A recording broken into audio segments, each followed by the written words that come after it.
Hi guys, so ngayon mamimili ako. Mamimili kayo ng favorite color nyo. Yan. Yan. Meron dyan yellow, blue, and red. Pili ka. Yellow? O sige. Kulayan natin yung mukha mo ng yellow. Wait lang. Ito. Ang ideal first date ko.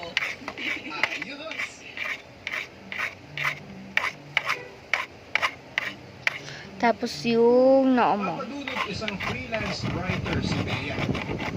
Na ang pangunahing trabaho ay ang magsulat ng articles. Okay, tapos yung mata mo. May sideline din siya kung saan ay binabayaran siya para magbigay. Tapos yung buong mo na dito. Yung chin yun dito at dito yung baba. Dito lang ipinapalabas sa Pilipinas, sa South Korea at maging sa Thailand.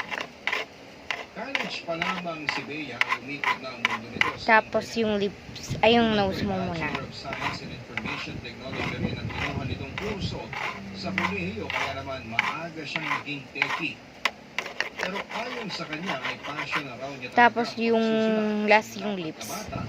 Kaya eto na ang ipinagpatuloy niyang trabaho.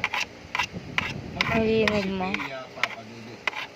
Sari-saring paandar ang mga Okay. naiisip Tapos niya na. para lamang Ganda mo na. mas Bye-bye. lalo pa